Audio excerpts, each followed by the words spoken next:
Hello and welcome to grammar class. Today's topic is indefinite articles a and an. In English grammar, a and an are called indefinite articles and they are used before singular countable nouns.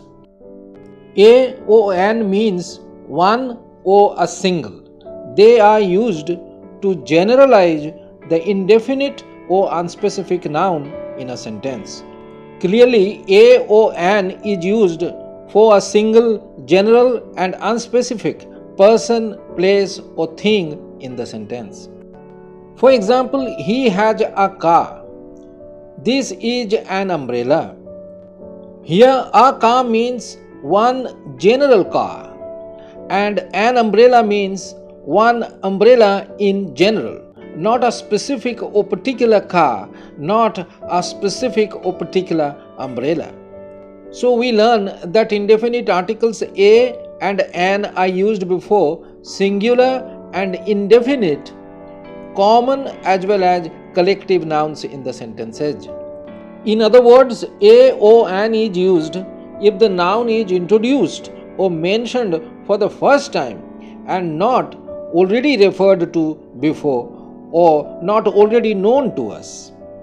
Also remember, a or an cannot be used for plural or uncountable nouns such as abstract nouns or material nouns, etc.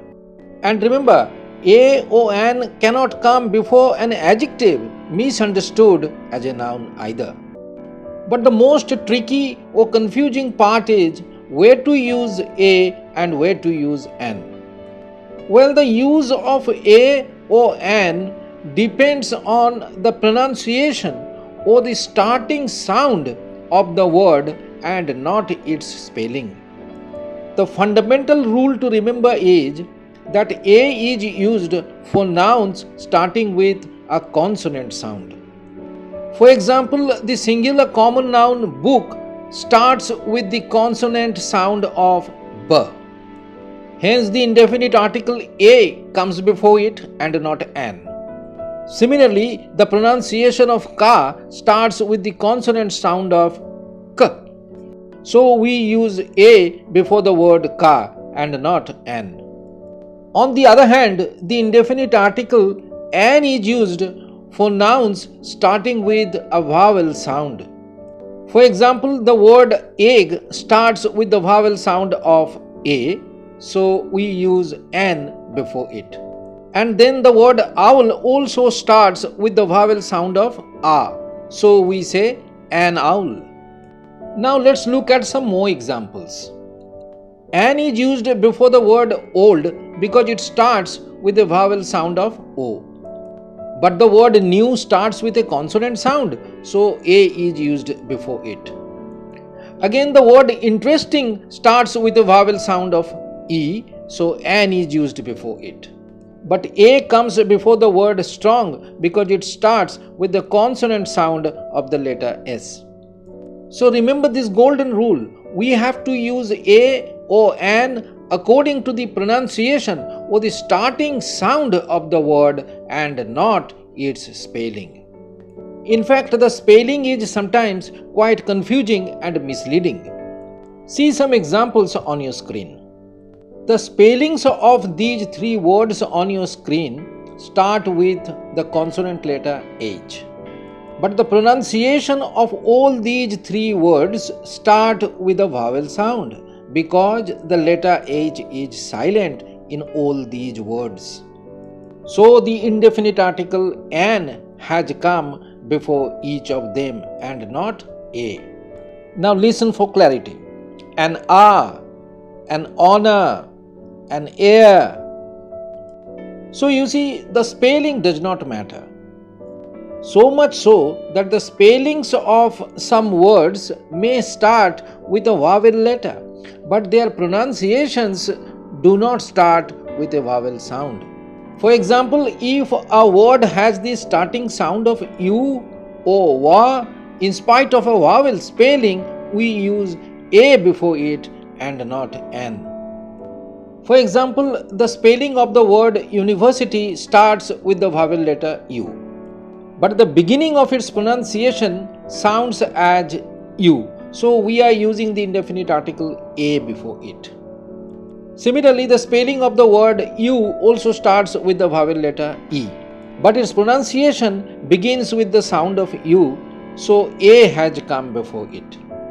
The pronunciation of the word one-eyed starts with the sound of W, hence A has come before it. The spelling of the word European starts with the vowel letter E, but the starting sound of its pronunciation is U, so we have used A before it. So if a word has the starting sound of U or W, A is used before it and not N. See some more examples. A union, a unit, a eulogy, a wonder, and so on. The pronunciation of OTP starts with the vowel sound O, so we have an OTP, but the pronunciation of one-time password starts with the W sound, so we have a one-time password. Likewise, the spellings of both umbrella and unit start with the vowel letter U, but the pronunciation of the word umbrella starts with the vowel sound A, so an has come before it. But the beginning of the pronunciation of unit sounds as U, so we have used A before it. By now, I'm sure you have understood the pronunciation dependent usage of A and N. Well, A and N are used before the names of unknown persons. That is, if an unknown person's name is known, we use A or N before his name to refer to him. For example, an Alan wants to meet you. Here, Alan is the name of an unknown person. I know his name only, so we have used the indefinite article an before his name. In the same way, is there a David in your class? Here the use of the indefinite article a before the name of David indicates that David is unknown to the speaker. The speaker only knows his name and nothing else. So to refer to an unknown person by his or her name, we use a or an before the name. Well, a and an are also used to indicate a species or class as a whole. For example, an elephant has a long trunk. Here, an elephant means the whole species of elephants.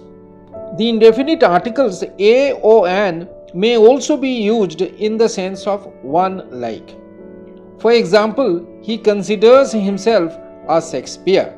Here, a Shakespeare means one like Shakespeare or someone like Shakespeare. Another use of a or an is in the sense of each or per. For example, the train runs at 80 kilometers an hour. Here an hour means per hour. In certain phrases also, the indefinite articles a or an is used. For example, to take an interest, meaning to be interested in something. To take a fancy to, meaning to like something. To have a mind to, meaning to intend to do something. To have an eye for, which means to aim for something. And then to take a dislike to, in a position to, and so on. There are some words before which the indefinite articles a or an cannot be used. Advice, information, fun, bread, furniture, etc.